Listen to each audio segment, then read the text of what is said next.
ప్రాణదానంతో సమానమని విశాఖ జిల్లా కలెక్టర్ సుమిత్ కుమార్ అన్నారు.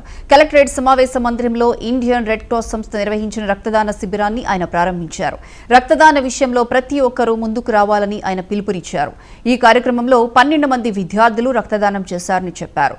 ఈ రక్తదాన శిబిరంలో 13 యూనిట్ల రక్తాన్ని సేకరించామని తెలిపారు. మండల కేంద్రాలు, సచివాలయాల పరిధిలో రక్తదాన శిబిరాలు నిర్వహించాలని రెడ్ క్రాస్ సిబ్బందికి ఆయన చెప్పారు.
రెడ్ క్రాస్ వాళ్ళు మన కలెక్టరేట్ క్యాంపస్లో బ్లడ్ డొనేషన్ క్యాంప్ ఆర్గనైజ్ చేయడం జరిగింది.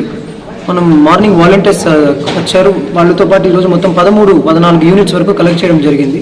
కానీ మా రిక్వెస్ట్ ఏంటంటే మన ఏజెన్సీ పరిధిలో ఇప్పుడు మనకి ఇక్కడే బ్లడ్ డొనేషన్ క్యాంప్స్ మేము చేసుకుంటున్నాం. బ్లడ్ని సేకరించి ఇక్కడే మనకి డిహెచ్లో కూడా మేము స్టోరేజ్ చేయడానికి మాకు ఫెసిలిటీస్లు ఉన్నాయి.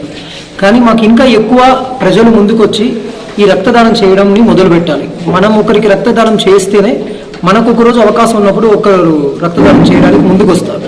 సో ఇక్కడ మనం ఇస్తున్న రక్తం అన్ని కూడా ఒకసారి చెక్ చేసుకున్న తర్వాత స్టోరేజ్కి వెళ్ళిపోతుంది. స్టోరేజ్ నుంచి ఎక్కడెక్కడ యాక్సిడెంటల్ విక్టిమ్స్ ఉన్నారో, ఎప్పుడెప్పుడు ఆపరేషన్స్ జరుగుతున్నాయో అన్నింటికీ కూడా ఆసుపత్రికి అక్కడ నుంచి అది పంపించడం జరుగుతుంది. సో మేము ఈరోజు ఇంకా ఎక్కువ ఎక్స్పెక్ట్ చేసాం, కానీ మా ఎక్స్పెక్టేషన్స్ పూర్తి కాలేదు.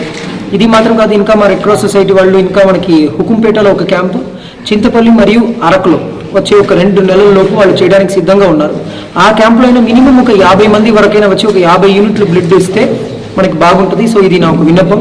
ప్రజలందరం కూడా మీ దగ్గర ఎక్కడెక్కడ రక్తదాన మన శిబిరంలో చేసుకుంటూ ఉన్నారు అక్కడ వెళ్ళి రక్తదానం చేయాలి. మనం ఒక్కసారి రక్తదానం చేస్తే ఒక 10 మందిని కాపాడిన పుణ్యం మనకు వస్తుంది. మనం ఒక్కసారి రక్తదానం చేస్తే మళ్ళీ 90 రోజుల తర్వాత ఇంకొకసారి రక్తదానం చేయొచ్చు. దట్ మీన్స్ 3 monthsకి వన్స్ ఒకసారి చేయొచ్చు. సో నేను ఇప్పటివరకు 3 సార్లు ఇచ్చి ఉన్నాను. సో మీ అందరం కూడా ఒకసారి ఇచ్చి దాన్ని అలవాటు చేసుకుంటే అది ఒక మంచిది. 10 మందికి మనం మేలు చేసిన పుణ్యం మనకు దొరుకుతుంది. Red cross